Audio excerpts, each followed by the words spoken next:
Kita kembali lagi di perkuliahan mekanika fluida.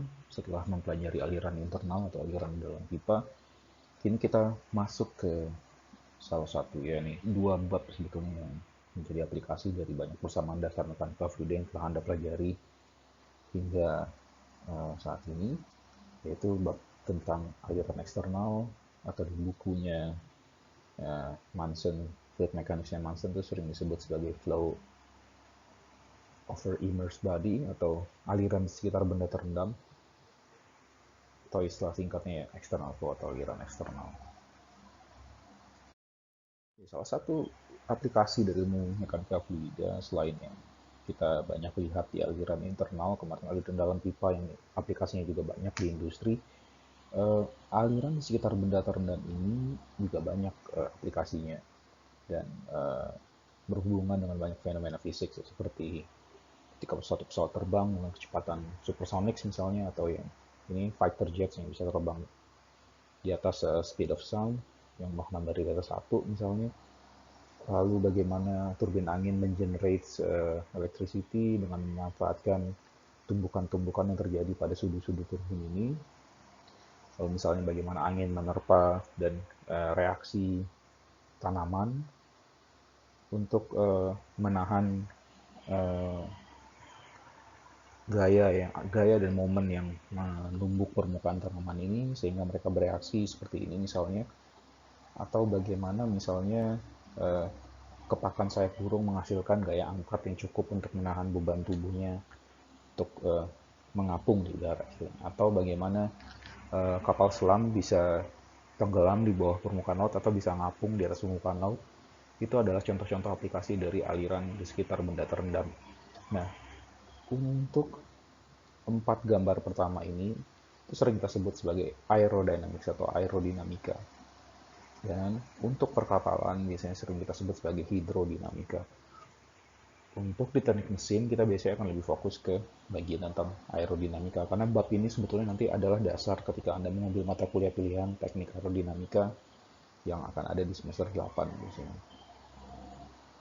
Nah, kalau kemarin kita juga punya istilah kecepatan free stream ya di aliran internal, di sini juga ada kecepatan yang mendekati suatu benda, misalnya ada dari arah kiri, ada benda di depannya, nah itu kecepatan udara yang mendekati benda ini sering disebut sebagai free stream velocity dan sering ditulis sebagai V. Nah, kecepatan fluida itu pasti seperti aliran internal juga akan nol di permukaan badan bendanya karena adanya no slip condition ini ya. Nah, free stream velocity ini sering juga disebut sebagai kecepatan di mana tidak ada efek dari permukaan benda terhadap kecepatan itu sendiri. Jadi kalau kita anggap ini plat datar, misalnya kita punya plat datar,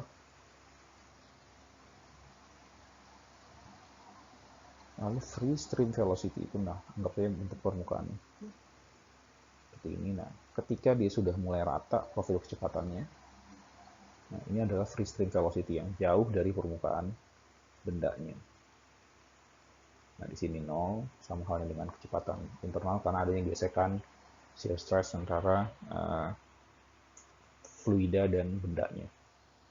Seakan-akan menarik-narik layer yang ada di atasnya juga.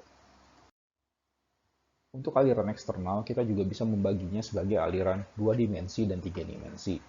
Aliran 2 dimensi ini juga terbagi dua, aliran 2 dimensi yang betul-betul kita lihat hanya dari dua plane ya, X dan Y, untuk benda yang sangat panjang. Jadi ini bisa dianggap misalnya kayak infinite length gitulah triknya. Seperti misalnya kalau kita lihat apa ya yang sering diterpa angin tinggi itu tiang bendera kali ya.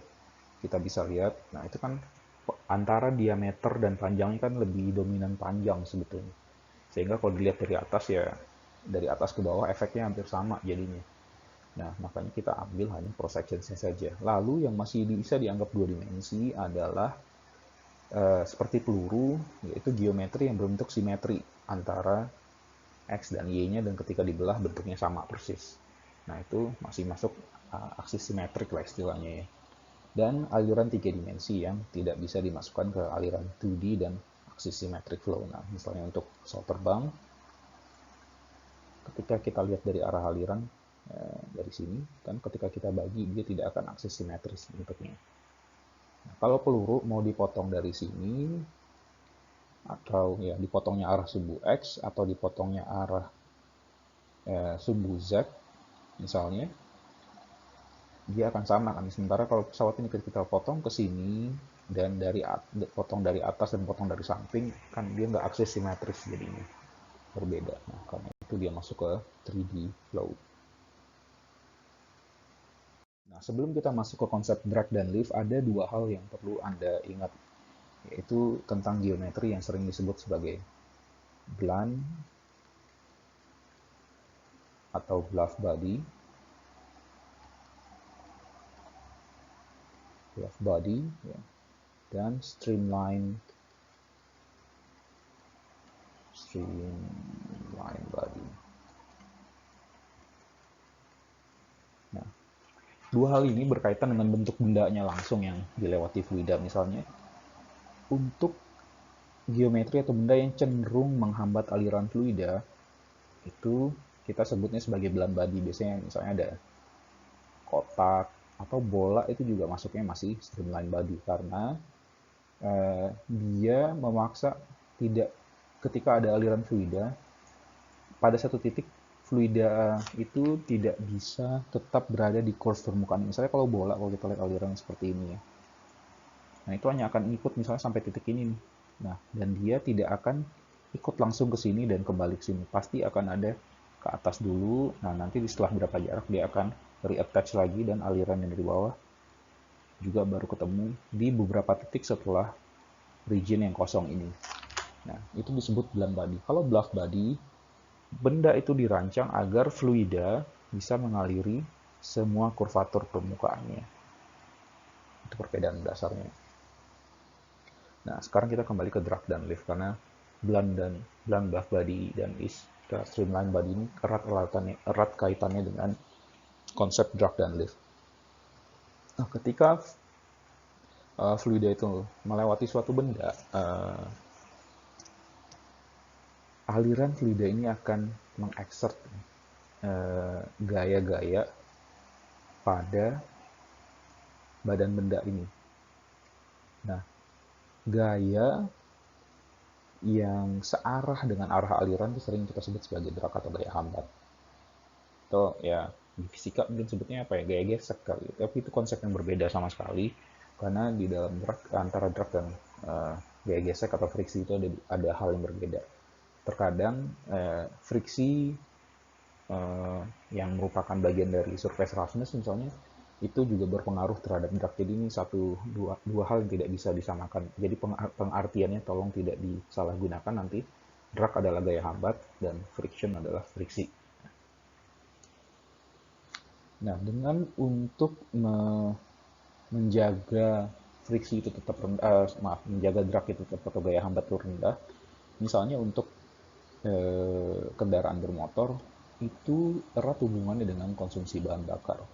Karena dengan gaya hambat yang makin kecil, maka daya yang dibutuhkan mobil untuk melaju itu semakin sedikit. Misalnya ini, mobil dengan bentuk kotak-kotak seperti ini membutuhkan daya 70 horsepower untuk melaju dengan kecepatan 60 mil per jam.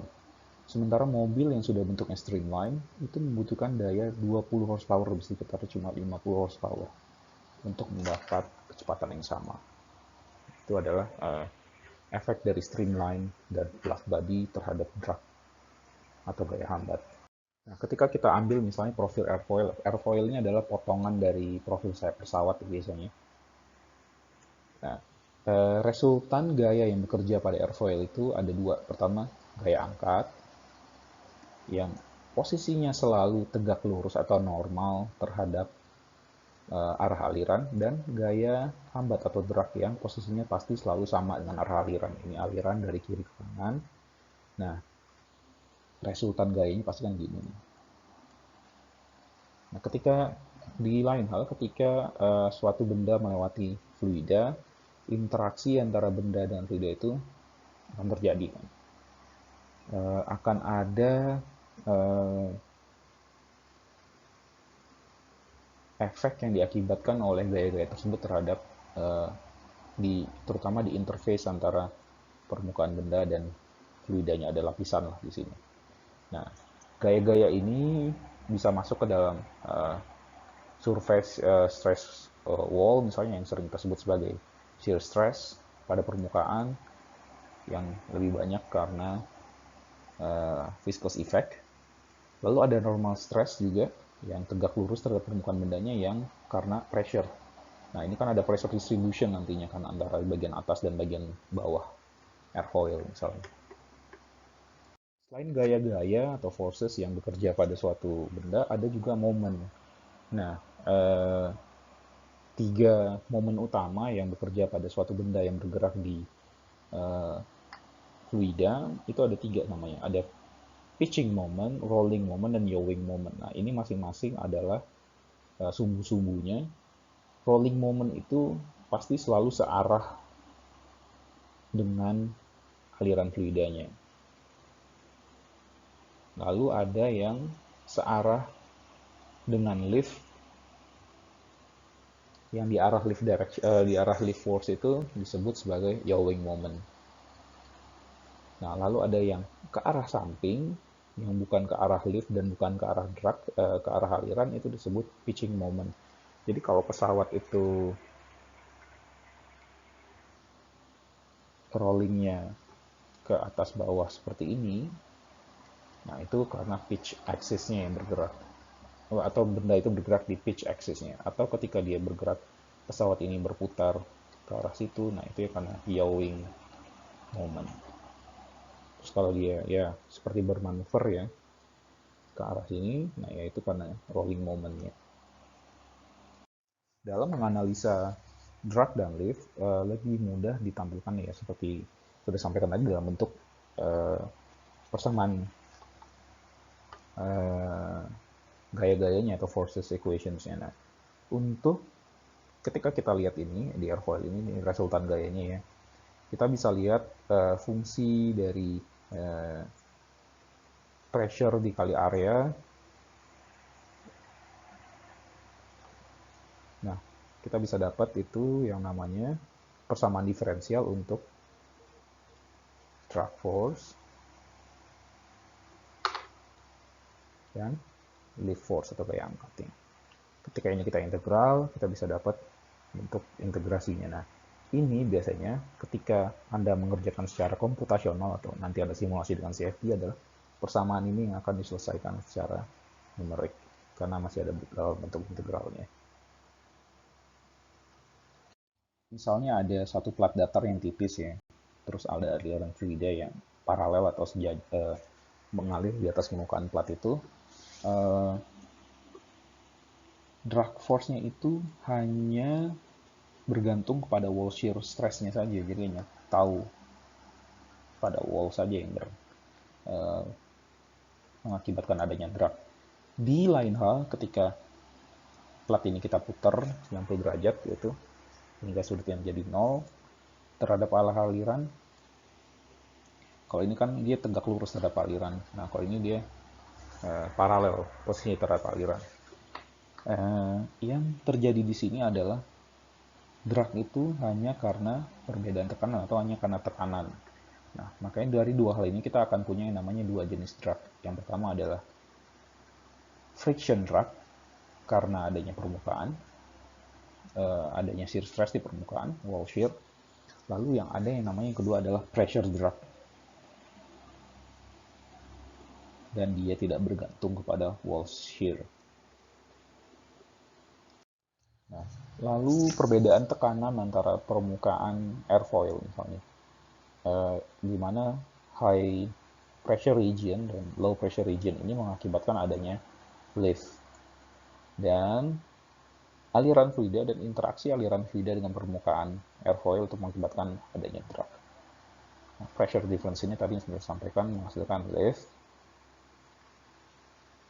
Lalu dengan bentuk airfoil yang streamline ini, drag force-nya itu majority hanya karena shear force, karena skin friction. Makanya tadi disebut ada skin friction drag ya. Nah, lalu drag dan lift forces itu bergantung kepada densitas fluidanya, kecepatan upstream, dan geometri bendanya, serta bentuknya. Lalu ada nanti yang namanya orientations of the body. Jadi ini misalnya kemiringan sudut yang dibentuk oleh profil benda ini terhadap arah aliran sebetulnya. Nah, selain tadi kita lihat ada yang namanya drag force dan lift force, dari persamaan sebelumnya, kita juga sering menyampaikan dua hal ini dalam bentuk non-dimensional, yaitu dalam bentuk koefisien drag dan koefisien angkat. Dia adalah rasio antara gaya yang bekerja terhadap, nah ini setengah rho V kuadrat ini dikali A, itu adalah dynamic pressure sebetulnya. Ini dynamic pressure kan, pressure kalau dikali A jadinya force kan. Nah, ini yang perlu diingat persamaan dasarnya untuk menghitung drag dan lift coefficient. Seperti yang sudah disampaikan sebelumnya tadi, kita punya dua komponen drag. Yang pertama skin friction drag dan yang kedua adalah pressure drag atau sering juga disebut sebagai foam drag.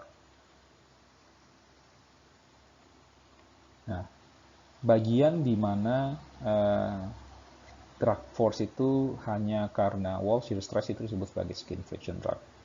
Sementara bagian di mana drag itu hanya karena tekanan itu disebut sebagai pressure drag. Nah, kita bisa lihat di sini, ini adalah geometri yang efek pressure drag-nya besar dan ini adalah yang karena skin friction drag-nya besar. Bola itu masuk ke dalam yang efek pressure drag-nya lebih besar. Nah, untuk total drag coefficient itu adalah gabungan antara skin friction dan pressure drag untuk koefisien dan gaya-gayanya. Lalu untuk membandingkan bentuk-bentuk benda terhadap mana yang lebih dominan antara form drag atau skin friction drag, ketika bilangan Reynolds itu kita tahu dari persamaannya ya, bilangan Reynolds itu kan fungsi dari kecepatan, densitas, karakteristik lain atau diameter dibagi dengan viskositas. Nah, semakin tinggi viskositas misalnya, maka bilangan Reynolds akan turun. Nah, sekarang jika bilangan Reynolds naik,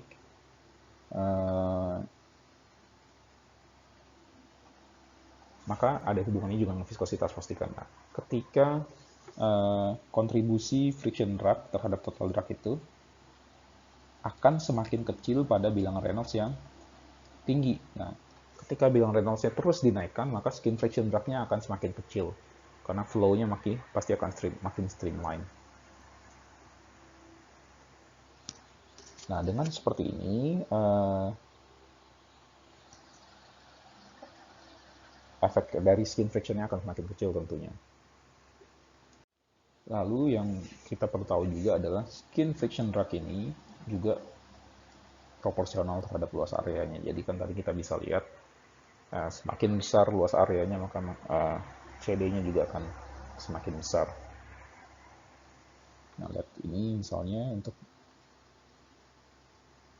benda seperti ini yang bentuknya sangat streamline, ya efek skin friction drag-nya yang besar dan pressure drag-nya atau foam drag-nya kecil. Atau misalnya plat datar yang sama-sama datar itu pure hanya karena skin friction, sementara plat datar yang bentuknya, yang posisinya 0 derajat terhadap aliran itu pure 100% karena friction drag, foam drag atau pressure drag. Untuk si pressure drag itu dia nilainya proporsional terhadap frontal area di depan sini. Ini sering kita sebut sebagai frontal area. Nah, kalau untuk yang airfoil kita ambil yang namanya planform area di sini. Jadi untuk menghitung dua hal itu ada dua approach yang berbeda untuk area yang digunakan. Begitu juga untuk si pressure drag ini biasanya lebih dominan untuk blunt bodies.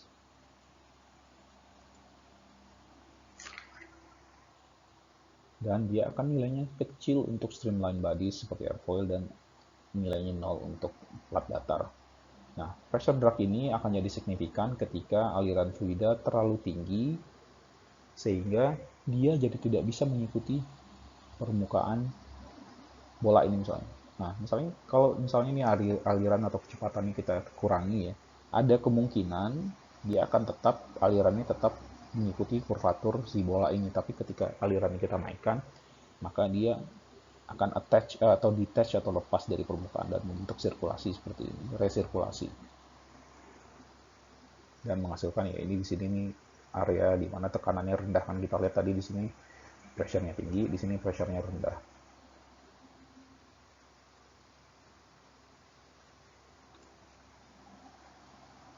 Hal yang bisa kita lakukan untuk mengurangi drag itu disebut sebagai streamlining. Nah, ini ada trade-off ya sebetulnya, atau untung, hitung-hitungan untung ruginya untuk mengecilkan atau mendapatkan nilai total drag yang minimum. Nah, ini biasanya itu ya kita variasikan adalah aspek rasio antara panjang dan diameter. Nah, jadi diameter dibagi panjang itu disebut aspek rasio. Dalam hal ini, kita bisa lihat di sumbu X itu adalah aspek rasio dan sumbu Y adalah drag koefisien. Kurva yang pertama itu adalah kurva friction drag. Ini punyanya friction drag dan ini punyanya pressure drag. Kurva yang ini, nah itu kombinasi antara keduanya. Dijumlahin, kita dapat ini. Kita bisa lihat di sini, pada saat aspek rasionya kecil, di mana artinya apa tuh? Diameternya kecil dan lengthnya yang panjang. Misalnya, itu yang dominan ketika bendanya itu panjang, yang dominan itu adalah yang misalnya L-nya lebih dominan dibanding D, seperti yang sudah kita lihat tadi, yang dominan hanya karena wall shear stress, ya, akibatnya friction drag-nya yang besar, sementara pressure drag-nya itu kecil, karena dia cenderung tidak menghambat ya, bentukannya ini.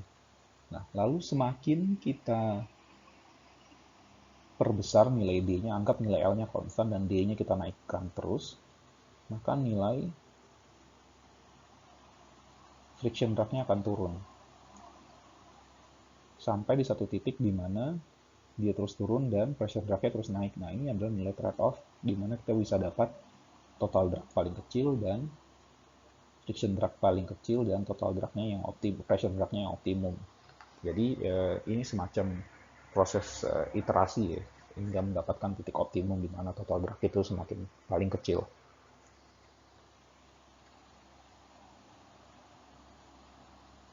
Aspek lain dari aliran eksternal adalah suatu hal yang disebut sebagai separasi aliran atau aliran yang terpisah. Ketika tadi kita bisa lihat misalnya ada aliran, dia mengikuti suatu kurva, dan tiba-tiba dia tidak bisa lagi mengikuti bentuk kurva ini, dan baru ketemu lagi di sini misalnya. Nah, ini namanya adalah aliran yang terpisah atau separation region. Nah, kalau kita lihat enlarge di sini, biasanya itu suka ada resirkulasi di sini. Atau nih, ketika terjadi perubahan permukaan, misalnya dari bagian permukaan plat datarnya, misalnya yang tadinya rata dari sini terus tiba-tiba terjadi perubahan yang terekspansi seperti ini permukaan misalnya. Itu juga mengakibatkan tadinya fluida yang attach ke permukaan ini dia tidak bisa kan mengikuti ini langsung, sehingga dia akan pasti loncat ke sini tuh. Dan bagian kosong ini mengakibatkan adanya resirkulasi aliran. Nah, ini terjadi biasanya kombinasinya, salah satunya karena kecepatannya yang tinggi, sehingga fluida tidak bisa keep up dengan permukaannya, alirannya tidak bisa keep up dengan permukaan si bendanya.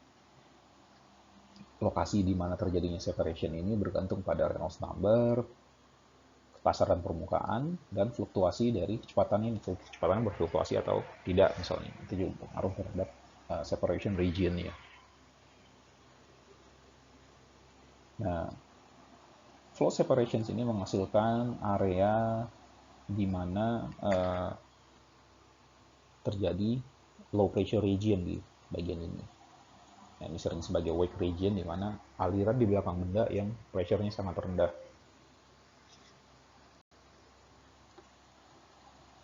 Ya, apabila kita melihat suatu profil airfoil, faktor lain yang mengakibatkan di mana ketika aliran itu akan detach atau dia attach kembali, bertemu bagian atas dan bawah itu, salah satu faktornya adalah angle of attack atau sudut yang dibentuk oleh si airfoil terhadap arah aliran.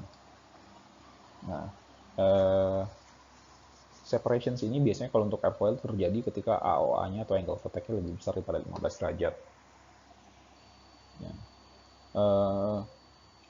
Flow separations pada permukaan atas ini itu berakibat pada berkurangnya lift force. Nah, ketika semakin besar AOA-nya, maka separationsnya juga akan semakin besar. Nih, kita lihat di sini. Ini awal ketika angle of attack 15 derajat misalnya, sudah mulai terjadi flow separations di sini. Jadi dia tidak bisa keep up dengan permukaannya. Jadi dia tetap mengalir saja. Ya nih, di bawah tetap dia nih mengikuti permukaan, tapi yang di atas tidak. Nah, ini akan baru ketemu misalnya jauh di belakang sini nanti. Nah, ini berbahaya bagi pesawat misalnya karena bisa mengakibatkan pesawat kehilangan lift force-nya karena terus meningkatnya angle of attack. Nah, itu momen dimana yang terjadi sering kita sebut sebagai stall atau kehilangan lift. Nah,